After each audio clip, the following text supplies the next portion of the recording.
15-minute theatre, and Philip Levene has Murder in Mind. Oh, Miss Purvis! Miss Purvis! Miss Purvis, get a doctor quickly. Did you call, Mrs. Weaver? Oh, my husband's poisoned me. Get a doctor and the police. Quickly call the police. Oh, Miss Purvis. Oh. Mrs. Weaver? Mrs. Weaver? Mrs. Weaver, where are you? Oh, Herbert. Elsie, go back upstairs. But that scream.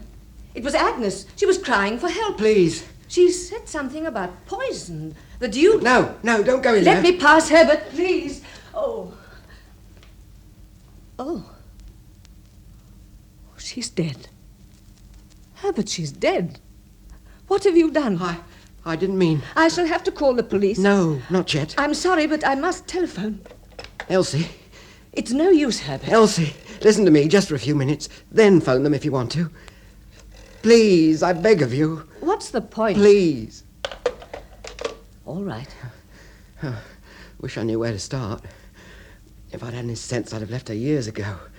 Such a mean, spiteful woman. Suppose I never realized how mean she was till about a month ago. More pudding, Herbert? Not for me, Agnes. Had enough, thanks. Come on, I can't have this going to waste. I've had enough, thanks, Agnes. Oh, I almost forgot. The Millers have sold their house. The Millers? Guess how much they got? Haven't a clue. 4,250. No. True as I'm sitting here. House is in much better condition. Bet we'd get at least 4 or 5. Maybe, but as we've no intention of selling... But why not? There are flats going up near the Common for about 3,000. Who wants to live in a flat? I do. The flat's much easier to keep clean. And there'll be central heating, too. But no garden. And what about my bees? Your bees? Oh, they're more important than my comfort, are they? Well, I didn't say that. But they're my hobby, and I've spent a lot of time and money on them. And I certainly can't keep bees in a flat. Besides, what about Miss Purvis? Well, what about her? Well, she's been a tenant for quite a few years. Can't just turn her into the street. We'll give her notice. Oh, it's not as easy as all that. Why, that top floor's let unfurnished. It's rent controlled. She's protected. You can't just give her notice. Oh. And believe me, it's not so easy to find a buyer when you've got a sitting tenant. Oh, we'll get rid of her somehow. I don't see how we can. There are ways and means. Sorry, I'm not with you. Easy enough, Herbert. Just make life as awkward as we can for her. And she did. Didn't she, Elsie? I made it clear I wouldn't sell. And it wasn't just the bees. Truth is, Elsie, the one thing that kept me sane was having you to talk to. Those meetings on the stairs weren't always accidental. When Agnes was out, I'd wait in the hallway, hoping you'd fill your kettle from the sink on the landing. And the moment I'd hear the tap, I'd call up the stairs. And often as not, I'd go up and join you for a cup of tea. Certainly made this place nice and cosy, haven't you? Well, I've tried to. You've a very nice home, too. Yes. I'm surprised you aren't in the garden. Whenever I look out, you're nearly always down by the beehives. Well, there's a lot to do this time of the year. Bees have to be looked after, you know. On occasions, you have to feed them just like children. Oh? What do you give them? Syrup. I make it up myself with ordinary granulated sugar. Helps them through the cold weather. Yes, I suppose bees are like other pets. They have to be looked after. I remember when I had my cat... Yes, I was sorry about that, Miss Purvis, but Agnes felt that... Oh, please, don't apologize. I realize it wasn't your fault. But it's no use pretending I still miss her. One gets so lonely. Wish I could ask you downstairs, but... Please don't worry, Herbert. I do understand.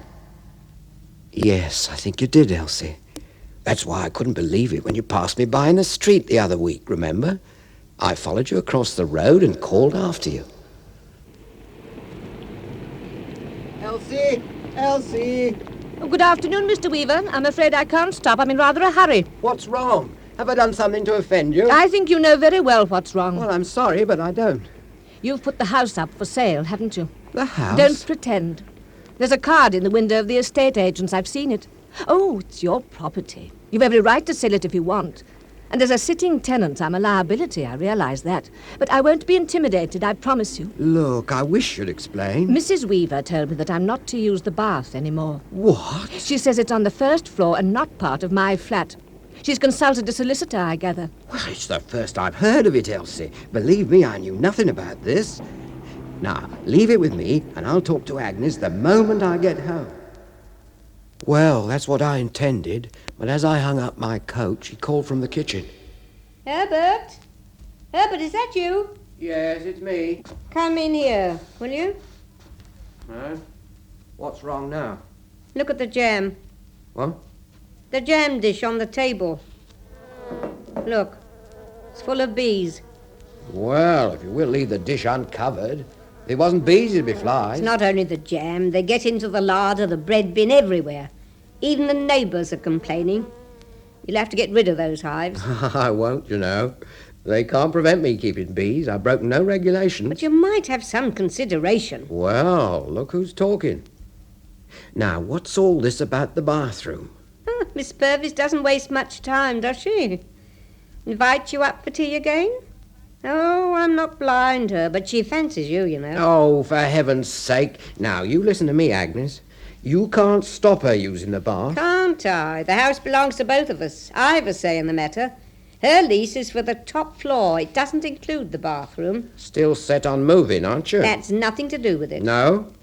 Then why have you been to the house agents? Oh, well, just out of interest, that's all. I'll bet. I stopped her using the bath because she never cleans up. Every time I go in there, it's filthy. Well, I won't have it. In future, she can use the public baths. But that's a bus ride from here. Well, she can always find other accommodation. Can't she? I tried to reason with her, but it was useless. I went into the garden shed and mixed some syrup for the bees. I poured it into the feeder and took it down to the hives. I fed the bees and did my usual inspection. Queens were healthy, combs were in good condition, and the entire colony was shipshape. There'd be a good yield, I thought to myself. And that's when I heard you call from the window, Elsie. Mr. Weaver! Mr. Weaver! Quickly! Oh, hurry! I didn't know what was wrong, but you looked so pale, I raced up those stairs like an express train. What is it, Elsie? What's wrong? I've been stung. The pantry's full of bees. In there.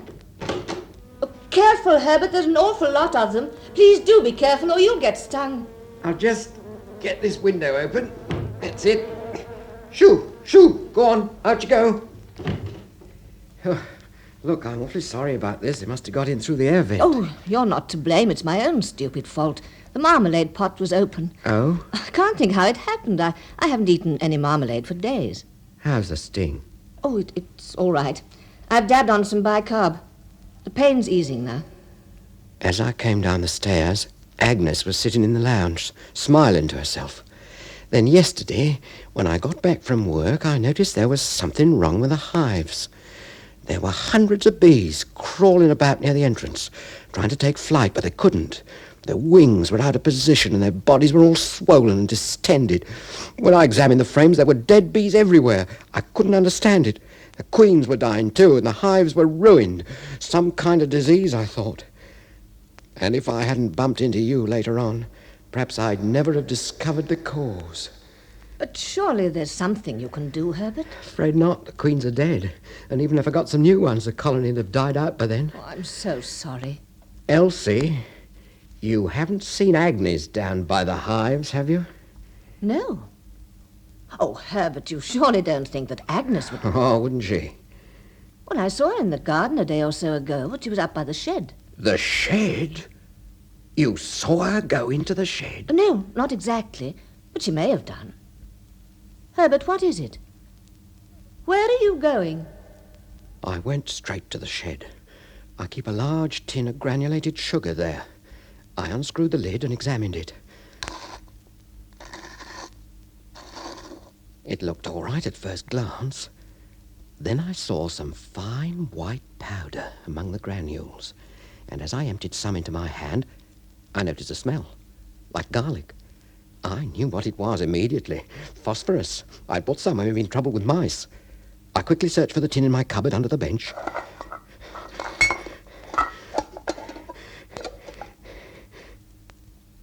But it was gone. Someone had mixed the poison with the granulated sugar. And I'd poisoned the bees myself when I'd fed them the previous day. It was Agnes, I was certain. Well, there was only one way to deal with her. When I got back earlier, I offered to make the tea.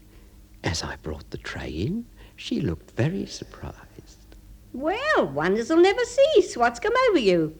Now, don't put the tray on the sideboard. Bring it over here on the small table. Hope you warmed the pot. Of course. Oh, you've forgotten the spoon. No, it's under the saucer. Oh, no, it's all right. I can help myself to sugar. You ought to go easy. You'll be putting on weight. I've always taken 3 spoonsful. Not everyone likes it without. All right, is it? Oh, a bit strong. I think the milk's off, too. Oh, tastes all right to me. Oh, by the way, I had a call from the house agent. There are 3 people interested. Might get as high as 5,000. Not with a sitting tenant, you won't. Oh, she'll soon go if we force her to redecorate. How do you mean? It's in her lease. Cost her at least 200, and I know she hasn't got that. Oh, so sure. I'm very sure. Been nosing about her flat, have you? Does it matter? Been into her pantry too, haven't you? A pantry? I don't know what you're talking about. Don't you?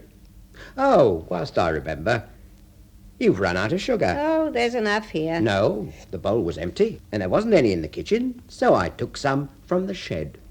The shed? Yes, I've got a jar of granulated, so I used some of that. You... What? What's up, Agnes?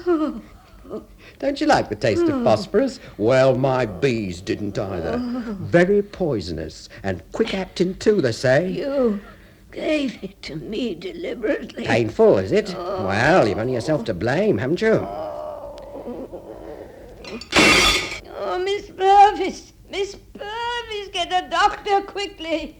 My husband's poisoned me! Get a doctor and the police! Quickly call the police! And I'm afraid I must, Herbert. I've listened to you, but I'm sorry I'll have to call them. Do. Doesn't bother me in the slightest. But they'll charge you, Herbert. No, I don't think so. You see, I haven't finished yet. There was nothing wrong with that sugar. It wasn't from the shed.